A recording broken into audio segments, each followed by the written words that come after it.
స్వర్గస్థులైన గురువు గారు రత్నాకరం విశ్వనాథరాజు గారిని స్మరిస్తున్నాను. అంతేకాకుండా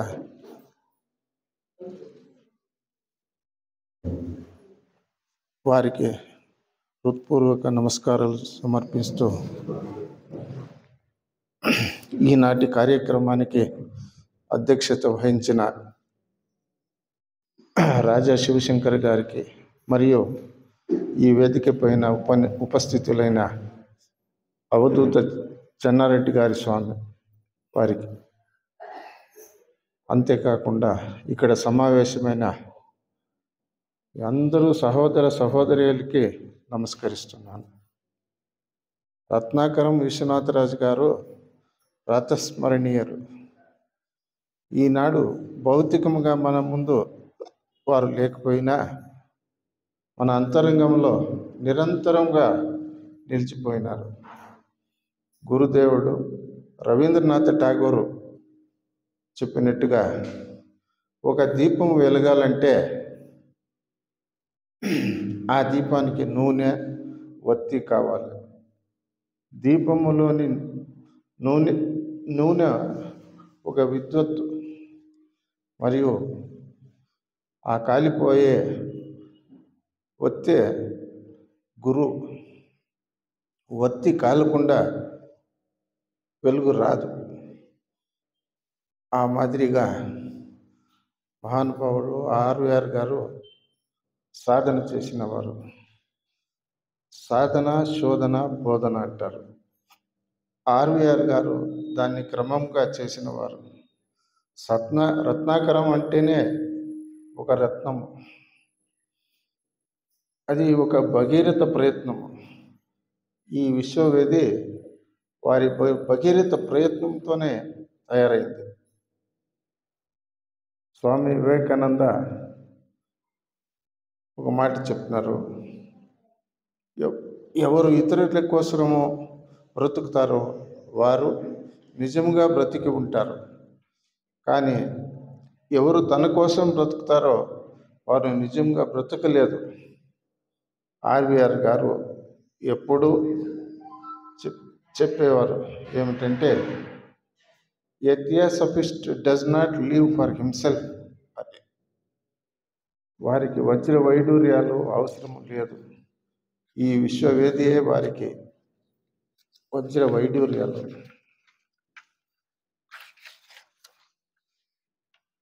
స్వామి వివేకానంద ఇంకొక మాట ఏమి చెప్పినారంటే,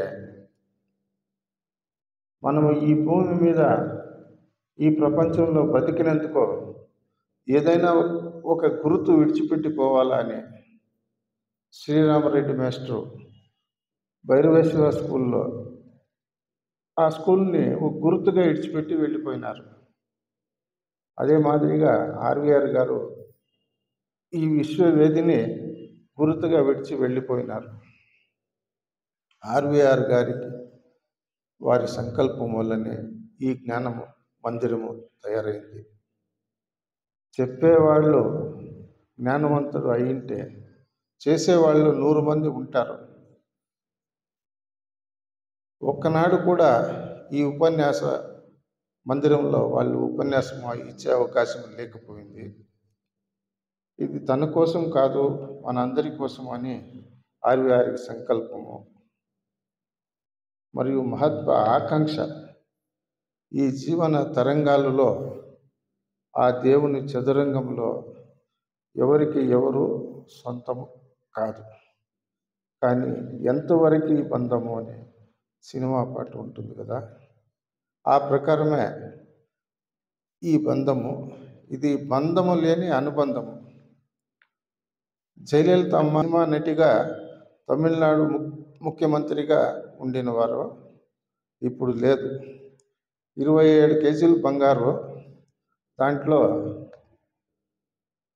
ఒక బంగారు కత్తి, బంగారు కిరీటము ఉండేది. 11,300 చీరలు, 7 జతల చెప్పులు, మరియు 1,600 ఎకరాలు జమీన్ ఉండేది. కానీ చనిపోయినప్పుడు జతలు ఏమీ తీసుకొని పోలేదు. ఇంతేకాదు, బొంబాయిలో అంబానీ వారి ఇల్లు ఉంది. దాని పేరు అంటిలియా అని. దాన్ని కట్టినప్పుడు 4,000 కోట్ల రూపాయలు ఖర్చులు వచ్చినాయి. 27 అంతస్తులు ఉంటాయి. 3 హెలికాప్టర్లు ఇంటిపైన నిలుచుకునేంత జాగా ఉంటుంది.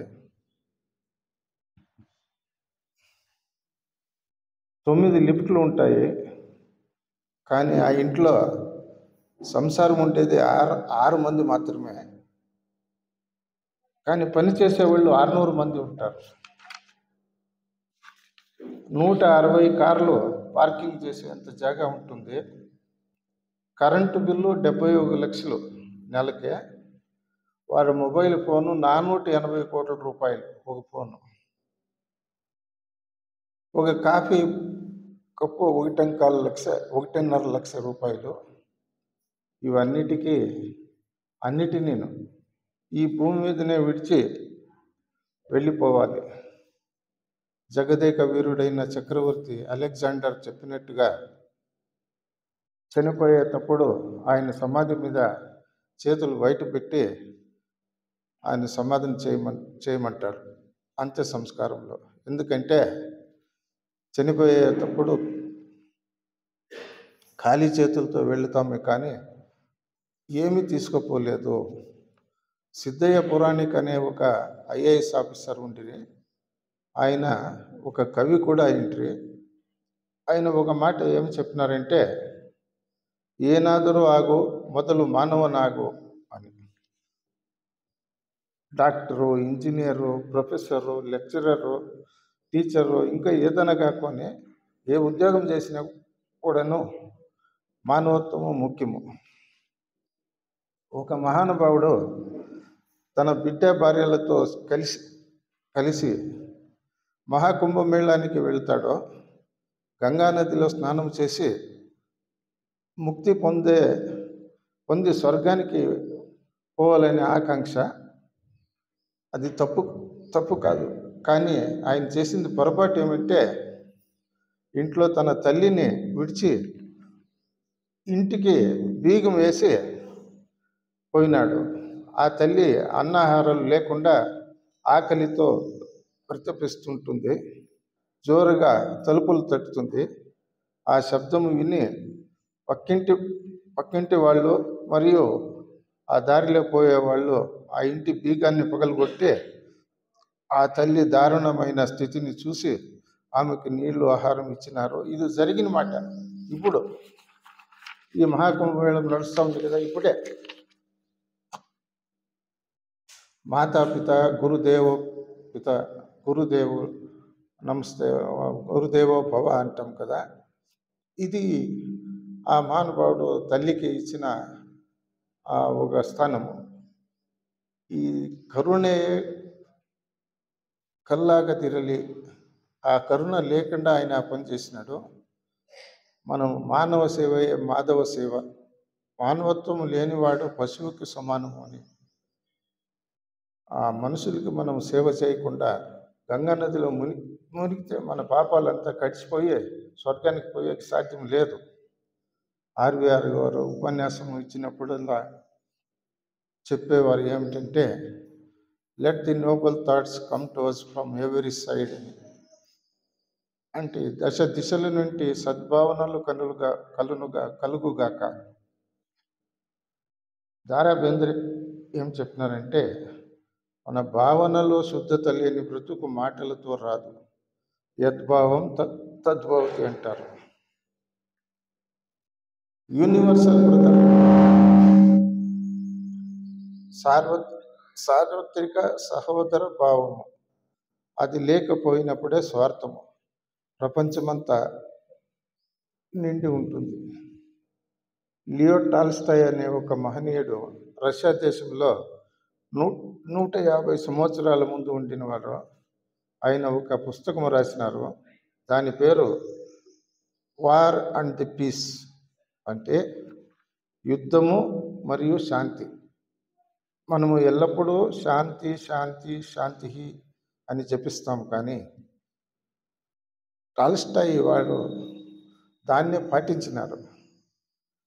రష్యా దేశంలో వ్యవసాయగారుడుగా ఉండిన వారు లాయర్ డిగ్రీ చదివినాడు, సైన్యంలో చేరినాడు, రిటైర్ అయినాక మళ్ళీ వ్యవసాయానికే దిగినాడు. తన అనుభవంతోనే ఆయన ఆ పుస్తకం అని రాసినాడు. అది చాలా పెద్ద పుస్తకము, మనకి అది ఇప్పుడు అవసరం కాదు. ఆయన చెప్పేది ఏమంటే యుద్ధము కావాల్సింది లేదు, శాంతి కావాలని. కానీ ఇప్పుడు జరుగుతూ ఉండే రష్యా దేశం యుద్ధము ఉక్రెయిన్ దేశంతో నిరంతరంగా 3 ఏళ్ళుగా జరుగుతూ ఉంది, ఇంకా నిల్లేదు. ఇంతేకాకుండా ఇస్రాయెల్ దేశం పాలస్తీన్ దేశంతో యుద్ధం చేస్తూ ఉంది, ఇది కూడా ఇంకా ముగిలేదు. ఎంతమంది అమాయక ప్రజలు, సైనికులు బలిపశువులైనారు. మనం సంఘర్షం లేకుండా సామరస్యంతో మన సమస్యలు పరిహారం చేసుకోవచ్చు, కానీ యుద్ధంతో కాదు. దీనికి ఏదైనా అర్థం ఉన్నదా అని స్వామి వివేకానంద అడుగుతారు. వాళ్ళు చెప్పినట్టుగా whenever there is a conflict between the heart and brain, let the heart be followed అని. అంటే మన హృదయములో కరుణ, కనికరము, అంతఃకరణ, మానవత్వము ఉంటుంది, కానీ మన మెదుళ్ళలో బ్రెయిన్ అంటాం కదా, అది ఉండదు. మెదుళ్ళలో బుద్ధివంతనం ఉంటుంది, కానీ ఆ బుద్ధివంతనము ఎక్కువ పని చేసేదానికంటే హృదయవంతము చాలా ముఖ్యము. బుద్ధివంతం కావాల్సి ఉండేదే, కానీ దానికంటే ఎక్కువ హృదయవంతం కావాల. గురువు గారు, ఆర్వీఆర్ అలాంటి హృదయవంతులు, తెలిసిన వారు, తెలియని వారు, చదువుకపోయిన వారు అందరినీ సరి సమానముగా గౌరవించిన వారు. మనం స్కూల్లో ఎక్కువ మార్కు తీసుకున్న వారు తక్కువ మార్కు తీసుకున్న వారిని తిరస్కారంగా చూస్తాం కదా, అది చూడకూడదు. అందరినీ సమానంగా చూడాలా, అందరిలోన మైత్రి భావన ఉండాలా. అదే యూనివర్సల్ బ్రదర్హుడ్. నిర్మల హృదయంతో శుద్ధమైన మనసు కలిగిన వారు అలాంటి ఆర్వీఆర్ గారు, ఆ ఆర్వీఆర్ గారు లాంటి ఎందరో మహానుభావులు. మీ అందరికీ నమస్కారం.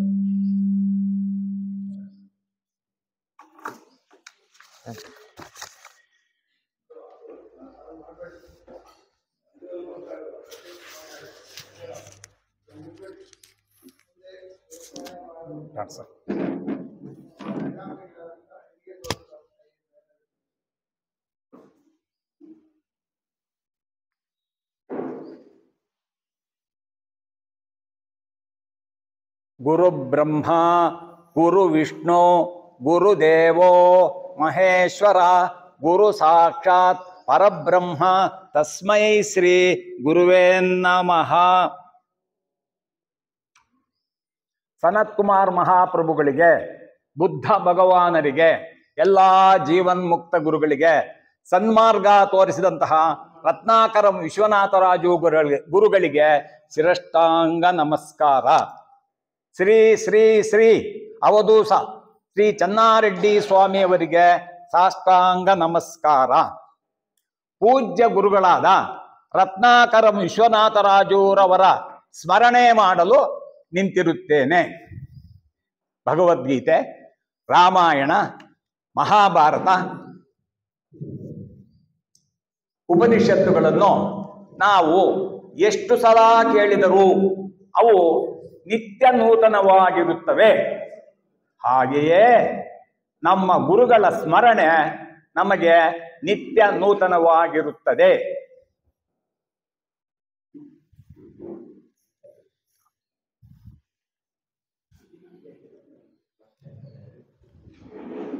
ಗಿಡಗಳು, ಮರಗಳು ನಮ್ಮಿಂದ ಏನನ್ನೂ ಬಯಸದೆ ಹಣ್ಣು, ಆಹಾರ, ನೆರಳು ಮೊದಲಾದವನ್ನು ಕೊಡುತ್ತವೆ. ಹಾಗೆಯೇ ನಮ್ಮ ಗುರುಗಳು ನಮ್ಮಿಂದ ಏನನ್ನೂ ಬಯಸದೆ ನಮಗೆ ಥಿಯಾಸಫಿ ಅಂದರೆ ಬ್ರಹ್ಮಜ್ಞಾನವನ್ನು ನೀಡಿದರು. ಪೂಜ್ಯ ಗುರುಗಳು ನಿತ್ಯ ಶ್ಲೋಕದ ವಿಧಾನಗಳನ್ನು, ನಿತ್ಯ ಪೂಜೆಯ ವಿಧಾನಗಳನ್ನು ಪ್ರಿಂಟ್ ಮಾಡಿಸಿ ನಮಗೆ ಹಂಚಿರುತ್ತಾರೆ. ನಾವು ಅವರನ್ನು ಸ್ಮರಣೆ ಮಾಡಿಕೊಳ್ಳುತ್ತಾ ಪ್ರತಿದಿನ ನಿತ್ಯ ಪೂಜೆ ಮಾಡುತ್ತಿರುತ್ತೇವೆ. ಭಗವದ್ಗೀತೆಯಲ್ಲಿರುವ 700 ಶ್ಲೋಕಗಳಲ್ಲಿ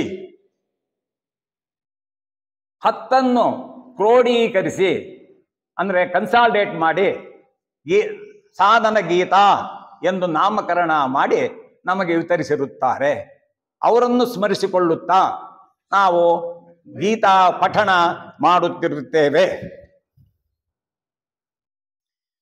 ಕಳೆದ ವರ್ಷ ನಮ್ಮ ಲಾಡ್ಜಿನ ಅಧ್ಯಕ್ಷಿಣಿ ಸೋದರಿ ರತ್ನಾಕರಂ ಮಾಧವಿ ಮತ್ತು ನಮ್ಮ ಲಾಡ್ಜಿನ ಕಾರ್ಯದರ್ಶಿಗಳಾದಂಥ ಸೋದರ ಎ ವೆಂಕಟರೆಡ್ಡಿ ಇವರುಗಳು ಸಾಧನ ಗೀತಾ, ವೇದ ಮಂತ್ರ, ಪ್ರಾರ್ಥನೆ, ಮಂಗಳ ಮತ್ತು ಶಾಂತಿ ಮಂತ್ರವನ್ನು ಪ್ರಿಂಟ್ ಮಾಡಿಸಿ ನಮಗೆಲ್ಲರಿಗೂ ವಿತರಿಸಿರುತ್ತಾರೆ. ಪೂಜ್ಯ ಗುರುಗಳು ಶ್ರೀನಿವಾಸಪುರದ YRS ರವರ ಮನೆಯಲ್ಲಿ ಹಲವಾರು ವರ್ಷಗಳು ಪ್ರತಿ ಬುಧವಾರ ಸಾಯಂಕಾಲ 5 ಗಂಟೆಯಿಂದ 6 ಗಂಟೆಯವರೆಗೆ ಉಪನ್ಯಾಸ ನೀಡುತ್ತಿದ್ದರು. ನಾವು ಸುಮಾರು 60 ಮಂದಿ ಸೋದರ ಸೋದರಿಯರು ಉಪನ್ಯಾಸದಲ್ಲಿ ಭಾಗವಹಿಸುತ್ತಿದ್ದೆವು. ನಂತರ ಪ್ರತಿ ಗುರುವಾರ ಸಾಯಂಕಾಲ 5 ಗಂಟೆಯಿಂದ 6 ಗಂಟೆಯವರೆಗೆ ವಾಣಿ ಅಕ್ಕ ರವರ ಮನೆಯಲ್ಲಿ ಭಜನೆ, ನಂತರ ಉಪನ್ಯಾಸ ನೀಡುತ್ತಿದ್ದರು. ನಮ್ಮ ಪೂಜ್ಯ ಗುರುಗಳು ಅವರ ಮನೆಯಲ್ಲಿ ಪ್ರತಿ ಬುಧವಾರ ಸಾಯಂಕಾಲ 5 ಗಂಟೆಯಿಂದ 6 ಗಂಟೆಯವರೆಗೆ ಥಿಯಾಸಫಿ ಉಪನ್ಯಾಸ ನೀಡುತ್ತಿದ್ದರು. ಇವರು ಮಾಡುತ್ತಿದ್ದ ಉಪನ್ಯಾಸಗಳಿಂದ ಸೋದರ ಸಿ ರಾಜಾ ಶಿವಶಂಕರ್, ಸೋದರ ಎನ್ ಚೊಕ್ಕಾರೆಡ್ಡಿ, ಸೋದರ ಎ ವೆಂಕಟರೆಡ್ಡಿ, ಸೋದರಿ ರತ್ನಾಕರ ಮಾಧವಿ ಮೊದಲಾದವರು ಒಳ್ಳೆಯ ಸಾಧಕರಾಗಿದ್ದಾರೆ. ಇವರುಗಳು ನಮ್ಮ ಕರ್ನಾಟಕ ರಾಜ್ಯದ ಹಲವಾರು ಕಡೆ ಥಿಯಾಸಫಿ ಪ್ರಚಾರ ಮಾಡಿದ್ದಾರೆ. ಇವರುಗಳು KTF ಉಪನ್ಯಾಸಕರುಗಳೂ ಆಗಿದ್ದಾರೆ.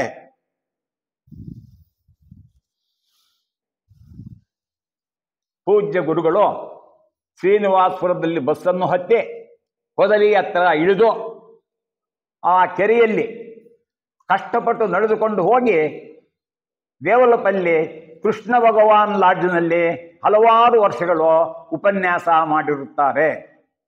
ಇವರ ಉಪನ್ಯಾಸಗಳನ್ನು ಕೇಳಿ ದಿವಂಗತ ಸೋದರ ಟೀಚರ್ ವೆಂಕಟರಾಮರೆಡ್ಡಿ, ಕೃಷ್ಣ ಭಗವಾನ್ ಲಾಡ್ಜ್ನ ಅಧ್ಯಕ್ಷರಾದ ಸೋದರ ಜೈರಾಮಪ್ಪ ಇವರುಗಳು ಒಳ್ಳೆಯ ಸಾಧಕರಾಗಿರುತ್ತಾರೆ.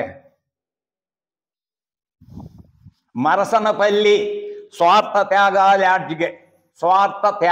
ಲಾಡ್ಜ್ಗೆ ಚಿಲ್ಲೋರಪಲ್ಲಿಗೆ ನಡೆದುಕೊಂಡು ಹೋಗ್ತಾ ಇದ್ರು. ಆಗ ಈಗಿನಂತೆ ಬಸ್ಗಳಿಲ್ಲ. ಗೌನಪಲ್ಲಿಯವರೆಗೂ ಬಸ್ನಲ್ಲಿ ಹೋಗುವುದು, ಆಮೇಲೆ ಮುಂದಕ್ಕೆ ನಡ್ಕೊಂಡು ಹೋಗುವುದು. ಈಗಿನಂತೆ ಕಾರುಗಳು ಸ್ಕೂಟರ್ಗಳು ಯಾವುವು ಇರಲಿಲ್ಲ. ಬಹಳ ಕಷ್ಟಪಟ್ಟು ಈ ಸ್ಥಳಗಳಿಗೆ ಹೋಗಿ ಥಿಯಾಸಫಿ ಉಪನ್ಯಾಸ ನೀಡುತ್ತಿದ್ದ ಮಹಾನುಭಾವ.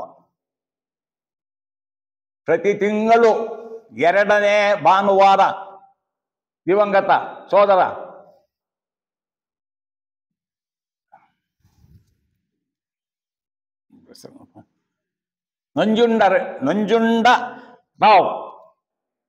ನಂಜುಂಡರಾವ್ರವರ ಮನೆಯಲ್ಲಿ ಪ್ರತಿ ತಿಂಗಳು 2ನೇ ಭಾನುವಾರ ಥಿಯಾಸಫಿ ಉಪನ್ಯಾಸ ನೀಡುತ್ತಿದ್ದರು. ಇವರ ಉಪನ್ಯಾಸಗಳನ್ನು ಕೇಳಿ ಸೋದರ ದಿವಂಗತ ನಂಜುಂಡರಾವ್, ಸೋದರ ಶ್ರೀರಾಮಪ್ಪ ಒಳ್ಳೆಯ ಸಾಧಕರಾಗಿದ್ದರು. ಕಲ್ಲೂರು ಗ್ರಾಮದಲ್ಲಿ ಹಲವಾರು ವರ್ಷಗಳು ಥಿಯಾಸಫಿ ಉಪನ್ಯಾಸ ನೀಡಿರುವರು. ಇವರ ಉಪನ್ಯಾಸಗಳನ್ನು ಕೇಳಿ ಕಲ್ಲೂರು ಗ್ರಾಮದಲ್ಲಿ ಹಲವರು ಥಿಯಾಸಫಿ ಸದಸ್ಯರುಗಳಾದರು. ಅಲ್ಲಿ ಅಂದ್ರೆ ಕಲ್ಲೂರು ಗ್ರಾಮದಲ್ಲಿ ಸೋದರ ಎ ವೆಂಕಟರೆಡ್ಡಿ, ಸೋದರ ವಿ ಚೌಡಾರೆಡ್ಡಿ ಮೊದಲಾದವರು ಒಳ್ಳೆಯ ಸಾಧಕರಾಗಿದ್ದಾರೆ. ಚಿಂತಾಮಣಿ ರಾಘವ ಲಾಡ್ಜ್ನಲ್ಲಿ ಅಲ್ಲಿಗೆ ಸಮೀಪವಿರುವ ನಾಯನಪಲ್ಲಿ ಲಾಡ್ಜ್ನಲ್ಲಿಯೂ ಇವರು ಹಲವಾರು ವರ್ಷಗಳು ಥಿಯಾಸಫಿ ಪ್ರಚಾರ ಮಾಡಿರುವರು. ಇವರ ಭಾಷಣ ಕೇಳಿ, ಇವರ ಒಂದು ಉಪನ್ಯಾಸಗಳನ್ನು ಕೇಳಿ ಚಿಂತಾಮಣಿ ಲಾಡ್ಜಿನ ಸೋದರ ಎ ವೆಂಕಟಸ್ವಾಮಿ, ಸೋದರ ಗೋಪಾಲಕೃಷ್ಣ ಶೆಟ್ಟಿ, ಸೋದರ ಸೊಣ್ಣಪ್ಪ ರೆಡ್ಡಿ ಮೊದಲಾದವರು ಒಳ್ಳೆಯ ಸಾಧಕರಾಗಿದ್ದಾರೆ. ಸೋದರ ಸೊಣ್ಣಪ್ಪ ರೆಡ್ಡಿ ಕಾರ್ಯದರ್ಶಿಗಳಾಗಿ ಪೂರ್ವ ವಲಯದ ವ್ಯವಸ್ಥಾಪಕರಾಗಿ ಸೇವೆ ಮಾಡುತ್ತಿರುವರು. ಕೋನಕುಂಟ್ಲು ವೆಂಕಟೇಶ ಥಿಯಾಸಫಿಕಲ್ ಲಾಡ್ಜ್ನಲ್ಲಿ ಹಲವಾರು ವರ್ಷಗಳು ಥಿಯಾಸಫಿ ಉಪನ್ಯಾಸ ಮಾಡಿರೋರು ನಮ್ಮ ಗುರುಗಳು. ಆ ಕೋನಕುಂಟ್ಲಿಗೆ ಹೋಗ್ಬೇಕಾಗಿದ್ರೆ ಈಗಲಾದ್ರೂ ಬಹಳ ಬಸ್ಗಳಿದ್ದಾವೆ, ಆಗ ಬಹಳ ಕಷ್ಟ ಇತ್ತು. ಅವರು ಚಿಂತಾಮಣಿಯಲ್ಲಿ ಬಟ್ಲಪಲ್ಲಿಗೆ ಬಸ್ ಯಾವುದಿದೆ ಅಂದ್ರು ಅಲ್ಲಿ ಕುಳಿತು, ಬಸ್ನಲ್ಲಿ ಕುಳಿತು ಬಟ್ಲಪಲ್ಲಿಯಲ್ಲಿ ಇಳಿದು ಸುಮಾರು 5 ಕಿಲೋಮೀಟರ್ ಕೋನಕುಂಟ್ಲಿಗೆ ನಡೆದುಕೊಂಡು ಹೋಗಿ ಉಪನ್ಯಾಸ ನೀಡಿರುವ ಮಹಾನುಭಾವ. ಇವರ ಉಪನ್ಯಾಸಗಳನ್ನು ಕೇಳಿ ಕೋನಕುಂಟ್ಲು ರೆಡ್ಡಪ್ಪಾಚಾರಿ, ಸೋದರ ರೆಡ್ಡಪ್ಪಾಚಾರಿ, ಸೋದರ ವೈ.ಎ. ವಾಸುದೇವ ರೆಡ್ಡಿ ಒಳ್ಳೆಯ ಸಾಧಕರಾಗಿದ್ದಾರೆ. ಇವಾಗ ಅವರು KTF ಉಪನ್ಯಾಸಕರುಗಳಾಗಿಯೂ ಸೇವೆ ಮಾಡುತ್ತಿರುವರು. ವೈಟ್ ಫೀಲ್ಡ್, ಕೋಲಾರ, ಬಂಗಾರಪೇಟೆ ಲಾಡ್ಜ್ಗಳಿಗೂ ಹೋಗಿ ನಮ್ಮ ಗುರುಗಳು ಉಪನ್ಯಾಸ ಮಾಡಿರುವರು. ವೈಟ್ ಫೀಲ್ಡಿನ ಸೋದರಿ ಲಕ್ಷ್ಮೀದೇವಮ್ಮ ಮತ್ತು ಸೋದರ ಲಕ್ಷ್ಮಯ್ಯರವರ ಮನೆಯಲ್ಲಿಯೂ ಉಪನ್ಯಾಸ ನೀಡಿರುವರು. ಈ ದಿನ ಅವರು ಸೇವಾಕರ್ತರೂ ಆಗಿದ್ದಾರೆ. ಪೂಜ್ಯ ಗುರುಗಳು ಗೌರಿಬಿದನೂರಿನ ಕಾಲೇಜಿಗೆ ಉಪನ್ಯಾಸಕರಾಗಿ ಹೋಗಿದ್ದಾಗ ಬಿಡುವಿನ ಸಮಯದಲ್ಲಿ ಹಳ್ಳಿಗಳಿಗೆ ಹೋಗಿ ಉಪನ್ಯಾಸ ನೀಡುತ್ತಿದ್ದರು. ಗೌರಿಬಿದನೂರು ತಾಲೂಕಿನಲ್ಲಿ 8 ಲಾಡ್ಜ್ಗಳಿವೆ. ಇವೆಲ್ಲ ನಮ್ಮ ಗುರುಗಳ ಕೊಡುಗೆ. ಇವರ ಉಪನ್ಯಾಸಗಳನ್ನು ಕೇಳಿ ದಿವಂಗತ ಸೋದರ ಅಶ್ವತ್ಥ ರೆಡ್ಡಿ, ಸೋದರ ಟೀಚರ್ ಎ ಸುಬ್ಬಾರೆಡ್ಡಿ ಮೊದಲಾದವರು ಒಳ್ಳೆಯ ಸಾಧಕರಾಗಿದ್ದಾರೆ. ನಮ್ಮ ಗುರುಗಳು ತ್ಯಾಗಮಯ ಜೀವನ ನಡೆಸಿದರು. ಅವರು ಕೇವಲ ಬೋಧಕರಂತೆ ಬೋಧಿಸಲಿಲ್ಲ, ಸ್ವತಃ ಅನುಷ್ಠಾನದಿಂದ ಥಿಯಾಸಫಿ ಪ್ರಚಾರ ಮಾಡಿದ್ದಾರೆ. ಥಿಯಾಸಫಿ ತತ್ವಗಳನ್ನು ಹೃದಯಪೂರ್ವಕವಾಗಿ ಒಪ್ಪಿಕೊಂಡು ಸ್ವತಃ ಅನುಸರಿಸಿ ಬೋಧಿಸಿದ್ದಾರೆ. ಅವರು ತ್ಯಾಗದ ಬಗ್ಗೆ ಹೀಗೆ ಹೇಳುತ್ತಾರೆ: ಯಾವಾಗ ಉಳ್ಳವರು ತ್ಯಾಗ ಮಾಡಲು ಸಿದ್ಧರಿರುತ್ತಾರೋ ಆಗ ನಮ್ಮ ಭೂಮಿಯ ಮೇಲೆ ಮತ್ತು ಆಕಾಶದಲ್ಲಿ ಹೊಸ ಯುಗ ಉದಯಿಸುವುದನ್ನು ಕಾಣಬಹುದೆಂದು ಹೇಳಿದ್ದಾರೆ. ಉಳ್ಳವರು ಅಂದ್ರೆ ಸಾಹುಕಾರರು, ಹಣ ಉಳ್ಳವರು. ಗುರುಗಳು ಹೇಳಿದ್ದಾರೆ, ಆ ಸಂಪತ್ತು ಯಾರ ಹತ್ರನ ಇರಲಿ, ಎಲ್ಲೇ ಇರಲಿ, ಅದು ಭಗವಂತನ ಸೊತ್ತು. ಭಗವಂತನ ಸೊತ್ತನ್ನು ನಾವು ಹಂಚಬೇಕು ಜನಗಳಿಗೆ ಅಂದು ಹೇಳಿದ್ದಾರೆ. ಅದಕ್ಕೆ ಹಂಚದೇ ಇದ್ರೆ, ಆ ಒಂದು ಬಂಗಾರ ಅಥವಾ ಒಂದು ಹಣ ಹಂಚದೇ ಇದ್ರೆ ಏನಾಗ್ತದೆ ಅನ್ನೋದಕ್ಕೆ ಸರ್ವಜ್ಞ ಹೇಳಿದ್ದಾನೆ. ಉಳ್ಳಲ್ಲಿ ಉಣಲಿಲ್ಲ, ಉಳ್ಳಲ್ಲಿ ಉಡಲಿಲ್ಲ, ಉಳ್ಳಲ್ಲಿ ದಾನ ಕೊಡಲಿಲ್ಲದವನೊಡವೆ ಕಳ್ಳಗೆ ನೃಪಗೆ ಸರ್ವಜ್ಞ ಹೇಳಿದ್ದಾರೆ. ಉಳ್ಳಲ್ಲಿ ಉಣಲಿಲ್ಲ, ಉಳ್ಳಲ್ಲಿ ಇರುವಾಗ ಸರಿಯಾಗಿ ತಿನ್ಲಿಲ್ಲ, ಅಷ್ಟು ಇಟ್ಟು ಗೊಜ್ಜು ಏನ್ ಹಣ ಕೂಡಿಟ್ಟು ಅಲ್ಲೇ ಇಡ್ತಾ ಇರೋದು. ಉಳ್ಳಲ್ಲಿ ಉಡಲಿಲ್ಲ, ಹೋಗ್ಲಿ ಚೆನ್ನಾಗಿದೆ ಒಳ್ಳೆ ಬಟ್ಟೆ ಹಾಕೋಣಿಲ್ಲ, ಆ ಯುಗಾದಿಗೆ ಒಂದು ಶರ್ಟ್ ಹಾಕ್ಬಿಟ್ರೆ ಮತ್ತೆ ನಾಳೆ 30ನೇ ತಾರೀಕು ಯುಗಾದಿ ಬರುತ್ತೆ, ಆವತ್ತೇ ಶರ್ಟ್ ಹಾಕೊಳ್ಳುದು, ಹರಿದು ಹೋಗಿದ್ರು ಅದೇನೆ ಹಾಕೋದು, ಎಲ್ಲ ಹಣ ಕೂಡಿಟ್ಟಿರ್ತಾನೆ. ಅಂತ ಅವನ ಒಡವೆಯನ್ನು ಕಳ್ಳಗೆ ನೃಪಗೆ ಸರ್ವಜ್ಞ ಅಂತ, ಕಳ್ಳನೋ ರಾಜನೋ ಎತ್ಕೊಂಡು ಹೋಗ್ತಾರೆ. ನಾವು ಅನ್ಬಹುದು ಇವಾಗ ರಾಜರಿಲ್ಲ, ಭದ್ರಾ ಮಾಡ್ಕೊಂಡು ಕಳ್ಳರು ಬರದಂತೆ ಭದ್ರಾ ಮಾಡಿ ಇಟ್ಬಿಟ್ರೆ ಒಳ್ಳೇದು ಅನ್ಕೋಬಹುದು. ಆದ್ರೆ ಈ ಪ್ರಜಾರಾಜ್ಯದಲ್ಲಿ ಆ ರಾಜನಿಗಿಂತ ಹೆಚ್ಚಿನವ್ರು ಇದ್ದಾರೆ. ಯಾರೋ ಇನ್ಕಮ್ ಟ್ಯಾಕ್ಸ್ನವ್ರು. ಅವರು ಬಂದು ಎಲ್ಲ ಎತ್ಕೊಂಡು ಜಾಲಾಡ್ಕೊಂಡು ಇವರನ್ನು ಕರ್ಕೊಂಡೋಗಿ ಜೈಲಿಗೆ ಹಾಕ್ಸ್ತಾರೆ. ಅದಕ್ಕೋಸ್ಕರ ದಾನ ಮಾಡೋದು ಬಹಳ ಒಳ್ಳೆಯದು. ಪೂಜ್ಯ ಗುರುಗಳಲ್ಲಿ ದಯೆ, ಕರುಣೆ, ಪ್ರೇಮ, ವಾತ್ಸಲ್ಯ, ಪ್ರೀತಿ, ವಿವೇಕ, ವೈರಾಗ್ಯ, ಸದಾಚಾರ ಮೊದಲಾದ ಗುಣಗಳು ಎದ್ದು ಕಾಣುತ್ತಿದ್ದು. ಎಲ್ಲಾ ಗುಣಗಳು ಇದ್ವು. ಇವುಗಳ ಬಗ್ಗೆ ನಾನು ಎಕ್ಸ್ಪ್ಲೈನ್ ಮಾಡಬೇಕು, ಬಹಳ ಟೈಮ್ ಆಗ್ತಾ ಇದೆ. ನಾನು ಕೊಟ್ಟಿರೋದೇ 15 ನಿಮಿಷ. ಈಗಲೇ ಅನ್ಕೊಳ್ತಾ ಇದ್ದೇನೆ ಈಗಲೇ ಒಂದು 4-5 ನಿಮಿಷ ಮುಂದೆ ಹೋಗುತ್ತೇನೋ ಅಂತ. ನಮ್ಮ ಗುರುಗಳು ಕಾಲವನ್ನು ಬಹಳ ಚೆನ್ನಾಗಿ ಅನುಸರಿಸ್ತಾ ಇದ್ರು. ನಾವೆಲ್ಲ ಕೇಳ್ತಾ ಇದ್ವಿ ಯಾವಾಗ್ಲೂ ಅವರ ಉಪನ್ಯಾಸ. 45 ನಿಮಿಷ ಕೊಟ್ಟಿದ್ರೆ 44 ನಿಮಿಷ 30 ಸೆಕೆಂಡ್ ಮುಗಿಸ್ಬಿಡ್ತಾ ಇದ್ರು. ಇನ್ನು 30 ಸೆಕೆಂಡು ಕಾಲದಾನ ಮಾಡ್ತಾ ಇದ್ರು. ನಾವು ಕೂಡ ಅನುಸರಿಸೋದು ಬಹಳ ಒಳ್ಳೆಯದು ನಮ್ಮ ಗುರುಗಳ.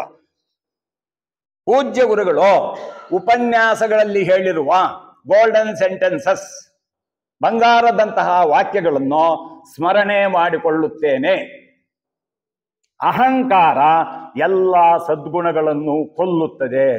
ನಮ್ಗೆ ಅಹಂಕಾರ ಇರಬಾರ್ದು. ಗುರುಗಳು ಹೇಳಿರುವ ಏನೋ ವಾಕ್ಯ ಇದು. ನಮ್ಮ ಸದ್ಗುಣವನ್ನು ಕೊಲ್ಲುತ್ತೆ. ಕೊಲ್ಲುವುದು ಅಂದ್ರೇನು? ಸದ್ಗುಣ ಹೋಗ್ತದೆ, ದುರ್ಗುಣ ಬರ್ತದೆ. ಸದ್ಗುಣ ಹೋಗ್ತದೆ, ದುರ್ಗುಣ ಬರ್ತದೆ. ಹಾಗೆ ಸದ್ಗುಣಗಳೆಲ್ಲ ಹೋಗ್ಬಿಟ್ಟು ದುರ್ಗುಣಗಳು ಬರ್ತವೆ. ಅದಕ್ಕೋಸ್ಕರ ನಾವು ಯಾರು ಅಹಂಕಾರ ಪಡಬಾರ್ದು. ಅದಕ್ಕೋಸ್ಕರನೇ ಅಂತ ಸತ್ಸಂಗಗಳಿಗೆ ಬರಬೇಕು ಅನ್ನೋದು. ಮರಣ ಭಯ ಇಲ್ಲದವನಿಗೆ ಯಾವ ಭಯವೂ ಇಲ್ಲ. ಮರಣ ಭಯ ಇರಬಾರ್ದು. ನಾವು ಮರಣ ಆದಾಗ ಈ ಸ್ಥೂಲ ಶರೀರ ಮಾತ್ರ ಹೋಗುವುದು. ನಮ್ಮ ಆತ್ಮ, ನಮ್ಮ ಜೀವಾತ್ಮ ಹೋಗ್ತದೆ, ಕಾಮಲೋಕ ಮುಂತಾದ ಲೋಕಗಳಿಗೆ ಹೋಗ್ತದೆ. ಅದಕ್ಕಾಗಿ ನಾವು ಮರಣಕ್ಕೆ ಭಯ ಪಡಬಾರ್ದು. ಧ್ಯಾನ ಮಾಡುತ್ತಿದ್ದರೆ ನಮ್ಮ ಪಾಪದ ಕಣಗಳು ಕರಗುವು ಅಂತ ಹೇಳಿದ್ದಾರೆ. ನಾವು ಧ್ಯಾನ ಮಾಡಬೇಕು. ಚೆನ್ನಾಗಿ ಧ್ಯಾನ ಮಾಡ್ತಾ ಇದ್ದರೆ ನಾವು ಮಾಡಿದಂತಹ ಪಾಪದ ಒಂದೊಂದೇ ಕಣ ಕರಗುತ್ತದೆ, ಅಂದ್ರೆ ಕಡಿಮೆ ಆಗ್ತಾ ಬರ್ತವೆ. ಧ್ಯಾನನೇ ಮಾಡದೇ ಇದ್ರೆ 24 ಗಂಟೆ ತಿನ್ನುವುದು ಮಲಗುವುದು, ತಿನ್ನುವುದು ಮಲಗುವುದು ಮಾಡ್ತಾ ಇದ್ರೆ ಪಾಪಗಳ ಮೂಟೆ ಆಗ್ತದೆ. ಅದಕ್ಕೋಸ್ಕರ ಧ್ಯಾನ ಮಾಡಬೇಕು. ಕೋಪ ಆಯಸ್ಸನ್ನು ಕಡಿಮೆ ಮಾಡುತ್ತದೆ. ಗುರುಗಳು ಹೇಳಿರುವ ವೇದವಾಕ್ಯ ಇದು. ನಮ್ಮ ಆಯಸ್ಸನ್ನೇ ಕಡಿಮೆ ಮಾಡಿಬಿಡುತ್ತೆ ಕೋಪ. 80 ವರ್ಷ ಬದುಕುವನು 70 ವರ್ಷಕ್ಕೆ ಸತ್ತೋಗ್ತಾನೆ. 70 ವರ್ಷ ಬದುಕುವನು 60 ವರ್ಷಕ್ಕೆ ಸತ್ತೋಗ್ತಾನೆ. ಅದಕ್ಕೆ ಈ ಸರ್ವಜ್ಞ ಕವಿ ಹೇಳಿದ್ದಾರೆ, ಕೋಪವೆಂಬುದು ಕೇಳೋ ಪಾಪದ ನೆಲೆಗಟ್ಟು, ಕೋಪದೊಳು ನೇಣು ಹರಿದಂತೆ ಕೋಪಿ ತಾನಿಳಿವ ಸರ್ವಜ್ಞ ಅಂದು ಸರ್ವಜ್ಞ ಕವಿ ಹೇಳಿದ್ದಾನೆ. ಕೋಪ ಪಾಪ ಹುಟ್ಟುವ ಜಾಗ. ಬಾವಿಯೊಳಕ್ಕೆ ಹಗ್ಗ ಇಳ್ದಂತೆ, ಕೂಪ ಅಂದ್ರೆ ಬಾವಿ, ಕೂಪದೊಳಕ್ಕೆ ಅಂದ್ರೆ ಬಾವಿಯೊಳಕ್ಕೆ ಹಗ್ಗ ಇಳ್ದಂತೆ ಕೋಪಿಷ್ಟನು ನರಕಕ್ಕಿಳಿಯುತ್ತಾನೆ. ಅದಕ್ಕೋಸ್ಕರ ನಾವು ಕೋಪ ಮಾಡ್ಕೋಬಾರ್ದು. ನಾವು ಸತ್ಸಂಗಕ್ಕೆ ಬರುವುದು ಈಶ್ವರನ ಕೃಪೆ. ನೋಡಿ, ನಾವು ಸುಮಾರು ಇಲ್ಲಿ ಒಂದು 110 ಜನ ಬಂದಿದ್ದೀವಿ. ಈಶ್ವರನ ಕೃಪೆ ಇರೋದರಿಂದ ಬಂದಿದ್ದೀವಿ. ಶ್ರೀನಿವಾಸಪುರದಲ್ಲಿ ಎಷ್ಟು ಜನ ಇಲ್ಲ, ಬೈರಪಲ್ಲಿಯಲ್ಲಿ ಎಷ್ಟು ಜನ ಇಲ್ಲ, ಕುಂಕುಂಟೆಯಲ್ಲಿ ಎಷ್ಟು ಜನ ಇಲ್ಲ. ಯಾಕೆ ಬಂದಿಲ್ಲ? ಅವ್ರಿಗೆ ಈಶ್ವರನ ಕೃಪೆ ಇಲ್ಲ. ಈಶ್ವರನ ಕೃಪೆ ಇದ್ರೆ ಇಲ್ಲಿ ಬರುವುದು. ಐಶ್ವರ್ಯ ಎಂದರೆ ವಿದ್ಯೆ, ಶಕ್ತಿ, ಬುದ್ಧಿ, ಜ್ಞಾನ, ಹಣ ಇತ್ಯಾದಿ. ಗುರುಗಳು ಹೇಳಿರುವುದು ಐಶ್ವರ್ಯ ಅಂದ್ರೆ ನಾವೇನ್ ಅಂದ್ಕೊಂಡ್ ಬಿಟ್ಟಿದ್ದೀವಿ? ಬಂಗಾರ ಹಣ ಇದ್ರೆ ಐಶ್ವರ್ಯ ಅಂದ್ಕೊಂಡಿದ್ದೀವಿ. ಬುದ್ಧಿನೂ ಐಶ್ವರ್ಯನೇ, ಜ್ಞಾನನೂ ಐಶ್ವರ್ಯನೇ, ಇವೆಲ್ಲ ಐಶ್ವರ್ಯವೇ. ಅನ್ನ ಇಟ್ಟವನ ಮನೆ ಏನೂ ಇಲ್ಲದಂತಾಗುತ್ತದೆ ಅಂದರೆ ಅವನಿಗೆ ಆತ್ಮಜ್ಞಾನ ಲಭಿಸುತ್ತದೆ. ಅನ್ನ ಇಟ್ಟವನ ಮನೆ ಏನೂ ಇಲ್ಲದಂತಾಗುತ್ತೆ ಅಂದ್ರೆ ಯಾರು ಅನ್ನ ಇಡಬೇಡಿ ಸೋದರ ಸೋದರಿಯರೇ. ಅನ್ನ ಇಡಬೇಕು, ನಮಗೆ ಆತ್ಮಜ್ಞಾನ ಲಭಿಸ್ತದೆ. ಮತ್ತೆ ಪುನರಪಿ ಜನ್ಮ ಪುನರಪಿ ಮರಣ, ಪುನರಪಿ ಜನ್ಮ ಪುನರಪಿ ಮರಣ ಇವಿರುವುದಿಲ್ಲ. ಅದಕ್ಕೋಸ್ಕರ ಅದೆಲ್ಲ ಅನ್ನ ಇಡಬೇಕು. ನಮ್ಮನ್ನು ದೂಷಿಸುವವನನ್ನು ನಾವು ಪ್ರೀತಿಸಬೇಕು. ಅಬ್ಬಾ, ಇದು ಸಾಧ್ಯವಾ ಅಂದ್ಕೊಳ್ತೀವಿ. ನಮ್ಮನ್ನು ದೂಷಿಸುವ ನಾವು ಪ್ರೀತಿಸೋದಕ್ಕಾಗುತ್ತಾ? ಗುರುಗಳು ಹೇಳಿರ್ತಕ್ಕಂಥ ವಾಕ್ಯ. ಯಾಕಂದ್ರೆ ನಮ್ಮನ್ನು ದೂಷಿಸುವವನನ್ನು ನಾವು ಪ್ರೀತಿಸಿದ್ರೆ, ಏನೋ ಬರ್ತಾನೆ ನಮ್ಮ ದೂಷಿಸುವನು, ಏನಪ್ಪಾ ಚೆನ್ನಾಗಿದೆಯೇನಪ್ಪ ಅಂದ್ರೆ ಅವನು ಸ್ವಲ್ಪ ದೂಷಿಸು ಕಡಿಮೆ ಮಾಡ್ತಾನೆ. ಇನ್ನೊಂದ್ಸಲ ಸಿಕ್ಕಿದಾಗ ಇನ್ನೂ ಚೆನ್ನಾಗಿ ಮಾತಾಡಿದ್ರೆ ದೂಷಿಸೋದನ್ನೇ ಬಿಟ್ಟುಬಿಡ್ತಾನೆ. ಅದು ಬಿಟ್ಟು ಯಾರಿಗೋ ರೇ 1000 ರೂಪಾಯಿ ಕೊಡ್ತೇನೆ ನಿನ್ಗೆ, ಹೋಗಯ್ಯ ಅವನನ್ನು ದೂಷಣೆ ಮಾಡಿ ಹೊಡೆದ್ಬಿಟ್ಟು ಹೋಗು. ಅವನಿಗೇನು ಬೇಕಾಗುತ್ತೋ 1000 ರೂಪಾಯಿ ತಗೊಳ್ತಾನೆ, ಅವನು ಹೋಗಿ ಹೊಡಿತಾನೆ, ಅವನು ಒಂದು ನಮ್ಮನ್ನು ಹೊಡಿತಾನೆ. ಅದಕ್ಕೆ ಗುರುಗಳು ಹೇಳಿರುವುದು ನಮ್ಮನ್ನು ದೂಷಿಸುವವನನ್ನು ಪ್ರೀತಿಸಬೇಕು. ಯಾರು ನಮ್ಮನ್ನು ದೂಷಣೆ ಮಾಡಿದ್ರು ಅವರನ್ನು ಪ್ರೀತಿಸಬೇಕು. ಇದು ಎಂತಹ ವಾಕ್ಯ ನೋಡಿ. ಅದಕ್ಕೆ ಇಂಥ ಸತ್ಸಂಗಗಳಿಗೆ ಬರಬೇಕು, ಕೇಳಬೇಕು ಅನ್ನೋದು. ಆಯ್ತು ಆಯ್ತು. ದಾನ ಕೊಡಬೇಕಾದರೆ ಕೀರ್ತಿ, ಲಾಭ, ಆಕಾಂಕ್ಷೆ, ಸ್ಥಾನಮಾನಕ್ಕೆ ಆಶಿಸಬಾರದು. ನಾವು ದಾನ ಕೊಡಬೇಕಾಗಿದ್ರೆ ಕೀರ್ತಿ ಬರುತ್ತೆ, ನಮ್ಗೆ ಲಾಭ ಬರುತ್ತೆ ಅಂತ ಆಸೆ ಪಡಬಾರ್ದು. ಓಹೋ, ದಾನ ಕೊಟ್ರೆ 10 ಜನರಲ್ಲಿ ಕುಡಿಸ್ಬಿಟ್ಟು ಹೂವಿನ ಹಾರ ಹಾಕ್ಬಿಟ್ಟು ಹೊಗಳ್ತಾರೆ ಅಂತ ನಾವು ದಾನ ಕೊಡಬಾರ್ದು ಅಂದು ಗುರುಗಳು ಹೇಳಿದ್ದೆ. ಇಂಥ ನೂರಾರು ವಾಕ್ಯಗಳನ್ನು ಗುರುಗಳು ಅವರ ಉಪನ್ಯಾಸಗಳಲ್ಲೇ ಹೇಳಿದ್ದಾರೆ. ನಮ್ಮ ಪೂಜ್ಯ ಗುರುಗಳು ಪರಿಪೂರ್ಣತೆ ಉಳ್ಳವರು ಆಗಿದ್ದರು. ಇಲ್ಲಿ ನಾವು ಯಾರೂ ಪರಿಪೂರ್ಣರಲ್ಲ. ನಮ್ಮ ಶ್ರೀ ಶ್ರೀ ಶ್ರೀ ಅವಧೂತ ಚೆನ್ನಾರೆಡ್ಡಿ ಸ್ವಾಮಿಯವರು ಪರಿಪೂರ್ಣರು ನಾವು. ಯಾಕಂದ್ರೆ ನಾನು 12 ಆದಿಶಂಕರಾಚಾರ್ಯರು ಹೇಳಿರುವುದು 12 ವಾಕ್ಯಗಳು, 12 ಗುಣಗಳು. ನನ್ನಲ್ಲಿ 6 ಇರಬಹುದು, ಇನ್ನು 6 ಇಲ್ಲ, ನಾನು ಪರಿಪೂರ್ಣ ಅಲ್ಲ. ಇನ್ನೊಬ್ಬರಲ್ಲಿ 10 ಇರಬಹುದು, 2 ಇಲ್ಲ, ಪರಿಪೂರ್ಣರಲ್ಲ. ಅವರಲ್ಲಿ 8 ಇರಬಹುದು, 4 ಇಲ್ಲ, ಪರಿಪೂರ್ಣರಲ್ಲ. ನಮ್ಮ ಪೂಜ್ಯ ಗುರುಗಳು ಪರಿಪೂರ್ಣರಾಗಿದ್ದರು. ನಮ್ಮ ಪೂಜ್ಯ ಗುರುಗಳು ನೈತಿಕ ಜೀವನ, ಯೋಗ ಜೀವನ, ತ್ಯಾಗ ಜೀವನ ನಡೆಸಿದಂತಹ ಮಹಾನುಭಾವ. ಅವರಿಗೆ ಅನೇಕ ವಂದನೆಗಳು. ಆತ್ಮೀಯ ನಿರ್ದೇಶಕರಿಗೂ ಎಲ್ಲ ಸೋದರ ಸೋದರಿಯರಿಗೂ ಅನೇಕ ಪ್ರಣಾಮಗಳು. ಹರಿ ಓಂ.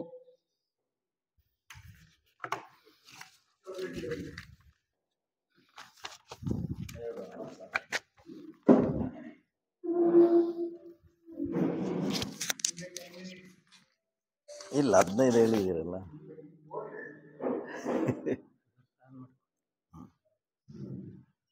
ಗುರು ಬ್ರಹ್ಮ ಗುರು ವಿಷ್ಣು ಗುರುದೇವೋ ಮಹೇಶ್ವರ ಗುರು ಸಾಕ್ಷಾತ್ ಪರಬ್ರಹ್ಮ ತಸ್ಮೈ ಶ್ರೀ ಗುರುವೇ ನಮಃ. Let noble thoughts come to us from every side. ಜೀವನ್ಮುಕ್ತ ಮಹಾಶಯರಿಗೆ ನಮಸ್ಕರಿಸುತ್ತಾ, ನಮ್ಮ ಚೇತನ,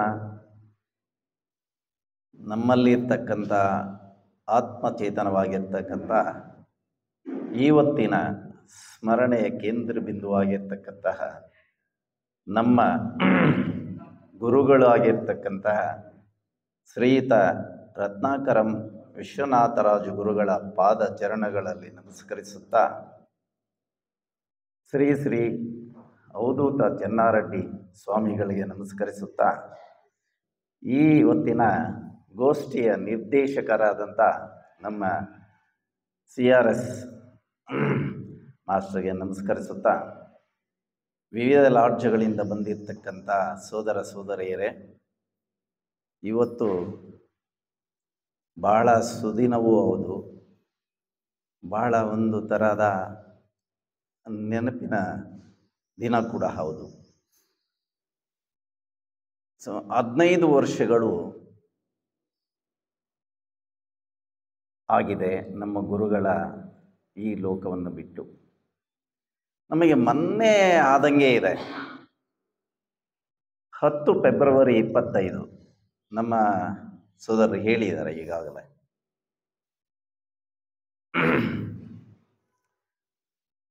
ಈಗ ಗುರು ಸ್ಮರಣೆ, ಇವರ ನಮ್ಮ ಗುರುಗಳು 35 ವರ್ಷ ಸತತವಾಗಿ ನಡೆಸಿರ್ತಕ್ಕಂಥ ಸತ್ಸಂಗಗಳ ಫಲ ಈಗ ನಾವು ಇರುವಂಥದ್ದು ಒಂದು ಭವ್ಯವಾದ ವಿಶ್ವವೇದಿ. ಈಗ ನನಗೆ ಕಾಲಾವಕಾಶ ತುಂಬ ಕಡಿಮೆ ಕೊಟ್ಟಿದ್ದಾರೆ. ಗುರು ಎಂದರೆ ಯಾರು ಅಂತ. ಗುರುಗಳು ಎಂದರೆ ಯಾರು? ದುಃಖದ ಕಪಿ ಮುಷ್ಟಿಯಿಂದ ಹೊರಬರಬೇಕಾದರೆ ಸರಿಯಾದ ಸನ್ಮಾರ್ಗ ಜ್ಞಾನವನ್ನು ತೋರಿಸುವ ಶ್ರೋತ್ರಿಯ ಬ್ರಹ್ಮನಿಷ್ಠ ಗುರುವಿನಿಂದ ಸಾಧ್ಯ. ನಮ್ಮ ಚಿಂತನೆಯ ಹಿಂದೆ ಗುರು ಇದ್ದರೆ ಮುಂದೆ ಮುಟ್ಟಲು ಸಾಧ್ಯ, ಗುರಿ ಮುಟ್ಟಲು ಸಾಧ್ಯ. ಅಜ್ಞಾನದ ಅಂಧಕಾರವನ್ನು ಸುಜ್ಞಾನವೆಂಬ ಕಡೆಗೋಲಿನಿಂದ ಕಡೆದು ಪರಿಪೂರ್ಣ ಪಕ್ವತೆಯೊಂದಿಗೆ ಜೀವಾತ್ಮನನ್ನು ಪರಮಾತ್ಮನೊಡನೆ ವಿಲೀನದ ಅನುಭೂತಿಯ ಅನುಸಂಧಾನವನ್ನು ಅನುಭೋಕ್ತೃಗೆ ಅನುದಿನವೂ ಆತ್ಮಜ್ಯೋತಿಯನ್ನು ತನ್ನ ಆಂತರ್ಯದಿಂದ ತನ್ನ ಆಂತರ್ಯದ ಪ್ರಜ್ಞೆಯಲ್ಲಿ ಜಾಗೃತವನ್ನಾಗಿಸಿ ತನ್ನ ನಿಜ ಸ್ವರೂಪದ ಅರಿವನ್ನು ಮೂಡಿಸುವವರೇ ಗುರು. ಅದು ನಮ್ಮ ವಿಶ್ವನಾಥರಾಜ ಗುರುಗಳು. ಗುರುವಿನ ಅನುಗ್ರಹವಿಲ್ಲದೆ ಏನನ್ನೂ ಸಾಧಿಸಲಾರೆವು. ಏಕೆಂದರೆ ದೇವರ ಇರುವಿಕೆಯ ಅಸ್ತಿತ್ವವನ್ನು ತೋರಿಸುವವನು ಗುರು. ಆದ್ದರಿಂದ ದೇವರಿಗಿಂತ ಗುರು ಹಿರಿಯರು, ದೊಡ್ಡವರು. ಲೌಕಿಕ ಹಾಗೂ ಅಲೌಕಿಕ ಬದುಕನ್ನು ನಡೆಸಲು ಮತ್ತು ಪರ ಹಾಗೂ ಅಪರ ವಿದ್ಯೆಯನ್ನು ತಿಳಿಸಿ ಪರಮ ಪುರುಷಾರ್ಥದ ಅಂತಿಮ ಕೈವಲ್ಯ ಮಾರ್ಗವನ್ನು ಕರುಣಿಸುವವನು ಪರಮ ಶ್ರೇಷ್ಠ ಗುರುವು ನಮ್ಮ ಗುರುವಾಗಿದ್ದರು. ನಾ ಕಂಡ ನಮ್ಮ ಗುರುಗಳ ಸಾಧನೆಯ ಮಾರ್ಗ. ನಾನು ಮೊಟ್ಟ ಮೊದಲು ನಮ್ಮ ಗುರುಗಳನ್ನು ಕಂಡಿದ್ದು 1972 ಸರ್ಕಾರಿ ಪದವಿ ಪೂರ್ವ ಕಾಲೇಜು ಶ್ರೀನಿವಾಸಪುರ. ನಾನು 8ನೇ ತರಗತಿಗೆ ಅಡ್ಮಿಷನ್ ಆಗೋಕ್ಕೆ ಹೋದಾಗ ಮಾತ್ರ ನಮ್ಮ ಗುರುಗಳನ್ನು ಪ್ರತ್ಯಕ್ಷವಾಗಿ ನಾನು ಕಂಡಿದ್ದು. ನಮ್ಮ ಗುರುಗಳು ಶಿಸ್ತಿನ ಶಿಪಾಯಿಗಳು. ಇವರು ಯಾವತ್ತೂ ನಮ್ಮ ಈ ರಸ್ತೆಯ ನಿಯಮಗಳನ್ನು ತಪ್ಪುತ್ತಿರಲಿಲ್ಲ, ಪಾಲಿಸುತ್ತಿದ್ದರು. ಗುರುಗಳು ಯಾವಾಗಲೂ ಬಿಳಿ ಬಟ್ಟೆಗಳನ್ನೇ ಧರಿಸಿ ಶಾಲೆಗೆ ಬರುತ್ತಿದ್ದರು. ಶಾಲೆಯ ಕಾಂಪೌಂಡ್ನಲ್ಲಿ ಬಂದ ತಕ್ಷಣ ಅಲ್ಲಿ ಒಂದು ನಮಸ್ಕಾರ ಮಾಡಿ, ಯಾಕೆಂದರೆ ಶಾಲೆಯೇ ದೇವಾಲಯ ಅಂತ ಅವರಲ್ಲಿ ಒಂದು ಇತ್ತು. ಇವರು ಯಾವಾಗಲೂ ಶಿಸ್ತು, ಮೌನ, ಮಿತವಾದ ಮಾತು,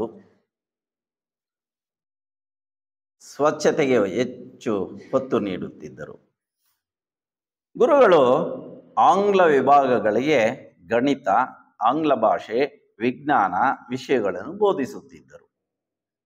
ಇವುಗಳಲ್ಲಿ ಪರಿಪೂರ್ಣ ಪಾಂಡಿತ್ಯವನ್ನು ಹೊಂದಿದ್ದರು.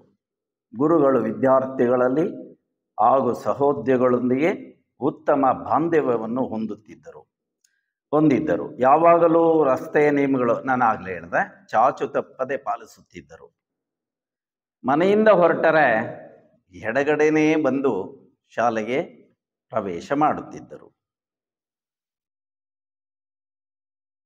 ನಾನು ಶಿಕ್ಷಣ ಮುಗಿಸಿ ಶಿಕ್ಷಕ ವೃತ್ತಿಗೆ ಸೇರಿದ ಮೇಲೆ ಗುರುಗಳಲ್ಲಿ ವಿಶಿಷ್ಟವಾದ ಸುಸಂಸ್ಕೃತಿ, ಜೀವನದ ರೀತಿ, ನೀತಿ, ಅವರಲ್ಲಿ ಮೌನ, ದೈವೀ ಪ್ರಜ್ಞೆ, ಡಿವೈನ್ ಕಾನ್ಷಿಯಸ್ನೆಸ್, ಜ್ಞಾನದ ಅನುಭವ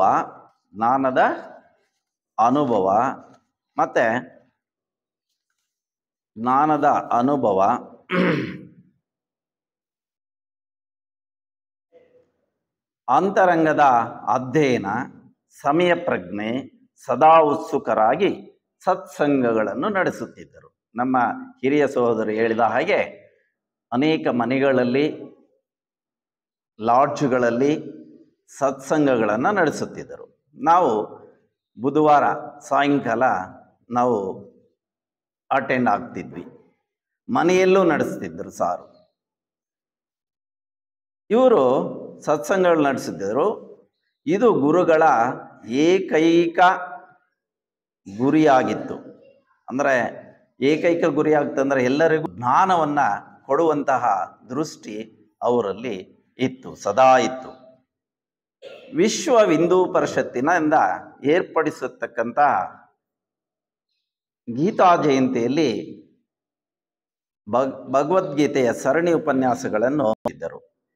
ಈ ಸರಣಿ ಉಪನ್ಯಾಸಗಳು ನೀಡುತ್ತಿದ್ದಾಗ ಆ ಭಗವದ್ಗೀತೆ ಶ್ರೀಕೃಷ್ಣರು ಹೇಳಿದ ಹಾಗೆ ನಮಗೆ ಸಾಕ್ಷಾತ್ ಕೃಷ್ಣ ಹೇಳಿದಂತೆ ಇರುತ್ತಿತ್ತು. ನಾನು ಥಿಯಾಸಫಿಯ ವ್ಯಾಸಂಗ ಶಿಬಿರಗಳಲ್ಲಿ, ಗೋಷ್ಠಿಗಳಲ್ಲಿ, ಸತ್ಸಂಗಗಳಲ್ಲಿ ನಾನು ತಿಳಿದಿದ್ದೇನೆಂದರೆ, ಗುರುಗಳಿಂದ ಸತ್ಯವು ಪುಸ್ತಕಗಳಲ್ಲಿ ಇಲ್ಲ, ಸತ್ಯವು ತತ್ವ ಸಿದ್ಧಾಂತಗಳಲ್ಲೂ ಇಲ್ಲ, ಸತ್ಯವು ಜೀವನದಿಂದ ದೂರವಿಲ್ಲ, ಸತ್ಯವು ಇಲ್ಲಿಯೇ ನಮ್ಮ ಜೀವನದಲ್ಲಿಯೇ ಇದೆ. ಇಲ್ಲಿ ಒಂದು ಜ್ಞಾಪಕ ಬರುತ್ತಾ, ಈ ಪುನುಗು ಮೃಗ ಇದೆ, ಮಸ್ಕ್ ಡೀರ್. ಸೊ ಅದರಲ್ಲಿ ಪುನುಗಿದೆ, ಕಸ್ತೂರಿ ಇದೆ, ಕಸ್ತೂರಿ ಮೃಗ. So musk deer searches far and wide to find its own scent. ಇರ್ತಕ್ಕಂಥ ಪುನುಗು ಅಥವಾ ಕಸ್ತೂರಿಯನ್ನು ಹುಡುಕಿಕೊಂಡು ದೂರ ಹೋಗುತ್ತೆ, ಅದರಲ್ಲಿ ಇದೆ ಅಂತ ಅದಕ್ಕೆ ಗೊತ್ತಿಲ್ಲ. ಹಾಗೆ ನಮ್ಮಲ್ಲೇ ಇದೆ ಎಲ್ಲ. ಸತ್ಯ ಹಾಗೂ ಅಸತ್ಯಗಳ ನಡುವೆ ನೀನು ವಿವೇಚನೆಯಿಂದ ಇರಬೇಕು. ನೀನು ಮನಸ್ಸ, ವಾಚ, ಕಾಯ ಯಾವಾಗಲೂ ಸತ್ಯವಂತನಾಗಿರಲು ಕಲಿಯಬೇಕು. ಎಂದೆಂದಿಗೂ ಸತ್ಯವಂತನಾಗಿರು. ಬಿ ಟ್ರೂ ಆಲ್ ಥ್ರೂ ಅಂತ. ಯಾವುದು ಸತ್ಯವಲ್ಲವೋ ಅದನ್ನು ಯಾವುದು ಸತ್ಯವಲ್ಲವೋ ಅದನ್ನು ನಿರಾಕರಿಸುವ ನಿಖರತೆಯನ್ನು ಹೊಂದಿರಬೇಕು. ಅದರ ಭವ್ಯತೆಯನ್ನು ಅರ್ತಿದ್ದರು. ಯೋಗಿಗಳಲ್ಲಿ ಇವರು ಪರಮಯೋಗಿ, ಮಹಾನ್ ಸಂತ, ಶಿಕ್ಷಕ. ಕೇವಲ ಸತ್ಯವನ್ನೇ ನುಡಿದಿದ್ದಾರೆ, ಸತ್ಯದಿಂದ ಜೀವನ ಮಾಡಿದ್ದಾರೆ, ನುಡಿದಂತೆ ನಡೆದಿದ್ದಾರೆ. ಗುರುಗಳ ಜೀವನ ಎಲ್ಲರಿಗೂ ಮಾದರಿಯಾಗಿತ್ತು. ಅಂದರೆ ಗುರುಗಳ ಜೀವನ ಕರ್ಮಯೋಗ, ಅದನ್ನು ನಮ್ಮ ಸೋದರರು ಸಮನ್ವಯಗೊಳಿಸಿದರು. ಅಂದರೆ ಕರ್ಮಯೋಗ ಮತ್ತು ಗುರುಗಳ ಜೀವನವು ಎರಡೂ ಒಂದೇ ಆಗಿತ್ತು. ನಾವು ಇದುವರೆಗೂ ಬಹು ವಿಷಯಗಳನ್ನು ಕೇಳಿದ್ವಿ, ಒಳ್ಳೆಯ ವಿಷಯಗಳನ್ನು ಕೇಳಿದ್ವಿ. ನಾವು ಒಳ್ಳೆಯ ವಿಷಯಗಳನ್ನು ಕೇಳಿದ್ವಿ, ಒಳ್ಳೆಯ ವಿಷಯಗಳನ್ನು ಹೇಳಿದ್ದಾರೆ. ಆದರೆ ಇನ್ನಿರೋದು ಒಳ್ಳೆಯದನ್ನು ನಾವು ನಡಿಬೇಕು, ಅನುಷ್ಠಾನ ಮಾಡುವುದೇ ನಮ್ಮದು ಕರ್ತವ್ಯ. ಈಗ ಗುರುಗಳು ಶುಚಿಯಾದ ಜೀವಿತ ನಡೆಸುತ್ತಿದ್ದರು. A clean life. ಹೇಗೆ ಕ್ಲೀನ್ ಲೈಫ್ ಅಂದ್ರೆ ಏನು ಹೇಳಿದರೆ ಅದನ್ನೇ ನುಡಿತಿದ್ರು. ಕಾಯ, ವಾಚ, ಮನಸ್ಸ, ಅವರು ಸೌಮ್ಯತೆ, ತ್ಯಾಗ ಮನೋಭಾವ ಇವನ್ನೆಲ್ಲ ಬೆಳಗಿನಿಂದ ಹೇಳಿದ್ದಾರೆ. ಹಾಗೆ clean life. An open mind, ನಿಷ್ಪಕ್ಷಪಾತವಾದ ಮನಸ್ಸು. ಅವರಲ್ಲಿ ಪಕ್ಷಪಾತ ಮನಸ್ಸು ಇರಲಿಲ್ಲ. ಎಲ್ಲರೂ ಒಂದೇ ಎಂದು ತಿಳಿಯುತ್ತಿದ್ದರು, ಸಮಾನವಾಗಿ ನೋಡುತ್ತಿದ್ದರು. ಎ ಪ್ಯೂರ್ ಆರ್ಟ್, ನಿರ್ಮಲವಾದ ಹೃದಯ. ನಮ್ಮಲ್ಲಿ ಎಲ್ಲರಲ್ಲೂ ಹೃದಯ ಇದೆ. ಎಷ್ಟು ನಿರ್ಮಲವಾಗಿದೆ, ಎಷ್ಟು ನಿರ್ಮಲವಾಗಿಲ್ಲ ಅನ್ನುವುದು ನಮಗೇ ಗೊತ್ತಿದೆ, ಬೇರೆಯವ್ರಿಗೆ ಗೊತ್ತಿಲ್ಲ. You have to question yourself. ನಮ್ಮ ಹೃದಯ ನಿರ್ಮಲವಾಗಿದೆಯೇ ಇಲ್ಲವೇ ಅಂತ ನೀವು ಕ್ವಶನ್ ಮಾಡ್ಕೋಬೇಕು. ನಮ್ಮ ಗುರುಗಳ ಹೃದಯ ನಿರ್ಮಲತೆಯಿಂದ ಕೂಡಿತ್ತು. ಅನ್ ಈಗರ್ ಇಂಟಲೆಕ್ಟ್, ಆಸಕ್ತಿಯುಳ್ಳ ಬುದ್ಧಿ, ಪ್ರತಿಯೊಂದರಲ್ಲೂ ಆಸಕ್ತಿ ಇತ್ತು. ಅನ್ ಅನ್ವೈಲ್ಡ್ ಸ್ಪಿರಿಚುವಲ್ ಪರ್ಸೆಪ್ಷನ್, ಹೊರೆ ತೆರೆಯಲ್ಪಟ್ಟ ಆತ್ಮದೃಷ್ಟಿ. ಬ್ರದರ್ಲಿನೆಸ್ ಫಾರ್ ಆಲ್, ಸಹೋದಯಲ್ಲಿ ಎಲ್ಲರಲ್ಲೂ ಸಹೋದರ ಭಾವ ಅವರಲ್ಲಿತ್ತು. A brave declaration of principles, ತತ್ವಗಳನ್ನು ನಿರ್ಭಯವಾಗಿ ಸಾರುತ್ತಿದ್ದರು. ಇವರಲ್ಲಿ ನೋಡಿದ್ದೇನೆಂದರೆ ಸತತ ಓದಿನಿಂದ ತಿಳಿಯುತ್ತಿದ್ದರು, ಸತತವಾಗಿ. To know by study, to work by service, ಕೆಲಸದಿಂದ ಸೇವೆ. ಕೆಲಸ ಅಂದರೆ ಯಾವುದು? ಸತ್ಸಂಗಗಳನ್ನು ಸತತವಾಗಿ ನೀಡುತ್ತಿದ್ದರು, ಇದು ಒಂದು ಕೆಲಸನೇ. ಟು ಪ್ರೇ ಬೈ ಮೆಡಿಟೇಷನ್, ಪ್ರಾರ್ಥನೆಯಿಂದ ಧ್ಯಾನ. Pure consciousness is free from fear and bondage. ಪರಿಶುದ್ಧ ಪ್ರಜ್ಞೆಯು ಭಯ ಮತ್ತು ಬಂಧನಗಳಿಗೆ ಸಿಲುಕದೆ ಸ್ವತಂತ್ರವಾಗಿರುತ್ತದೆ. ಇಂತಹ ಪರಿಶುದ್ಧ ಪ್ರಜ್ಞೆ ಗುರುಗಳಲ್ಲಿ ಇತ್ತು. By taking every opportunity of talking to others and explaining to them what theosophy is and what it is not, by removing misconceptions and spreading an interest in the subject. ಪ್ರತಿ ಸಂದರ್ಭದಲ್ಲಿಯೂ ಥಿಯಾಸಫಿಯ ಬಗ್ಗೆ ಇರುವ ತಪ್ಪು ಅಭಿಪ್ರಾಯಗಳನ್ನು ಮೂಲೋತ್ಪಟನೆ ಮಾಡುತ್ತಾ ಥಿಯಾಸಫಿಯಲ್ಲಿ ಜನರಿಗೆ ಅಭಿರುಚಿ ಹುಟ್ಟುವಂತೆ ಮಾಡುತ್ತಿದ್ದರು ನಮ್ಮ ಗುರುಗಳು. ಥಿಯಾಸಫಿ ವಾಗ್ಮಯದ ಪ್ರಸ್ಥಾನತ್ರಯವೆಂದೇ ಪ್ರಸಿದ್ಧವಾಗಿರುವ 3 ಗ್ರಂಥಗಳು, ತ್ರಿರತ್ನಗಳು, 3 ಜ್ಯುವೆಲ್ಸ್. ಅವು ಪರಮಗುರು ಚರಣ ಸನ್ನಿಧಿಯಲ್ಲಿ, ಮೌನವಾಣಿ, ಮಾರ್ಗಜ್ಯೋತಿ ಇವುಗಳಲ್ಲಿನ ಸಾರವನ್ನು ಸರಳವಾಗಿ ಉದಾಹರಣೆಗಳೊಂದಿಗೆ ತಿಳಿಸುತ್ತಿದ್ದರು.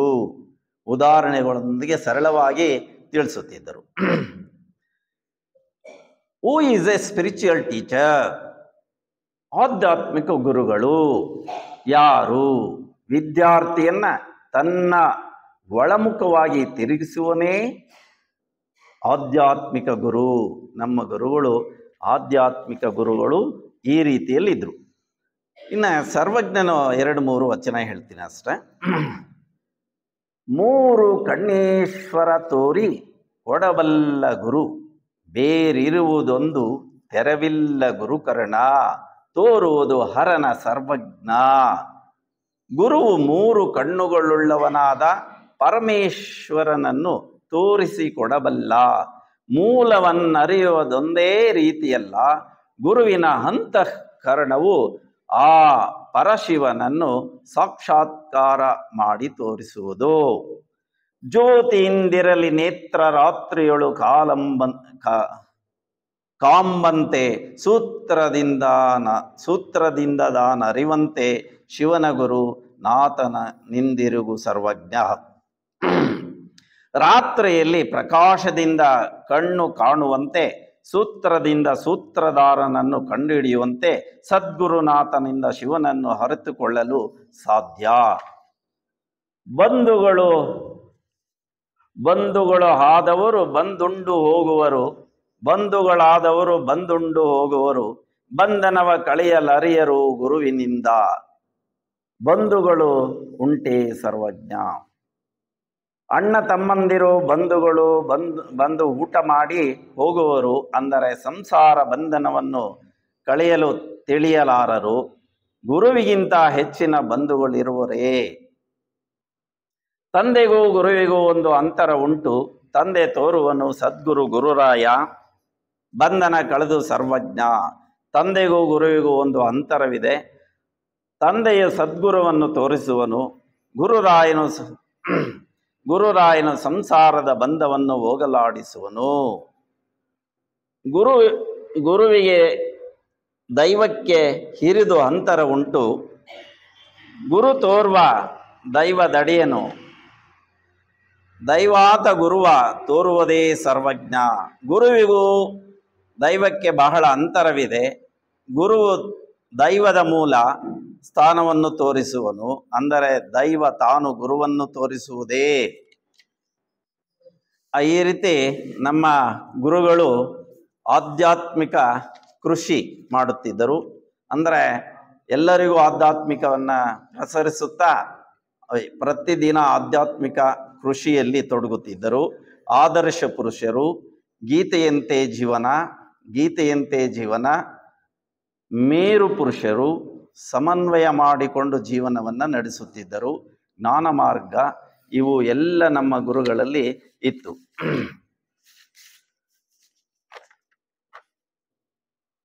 ಇದುವರೆಗೂ ನಮ್ಮ ಸದ್ಗುರುಗಳ ಒಂದು ಸ್ಮರಣೆಯನ್ನು ಮಾಡಿದ್ದೇನೆ.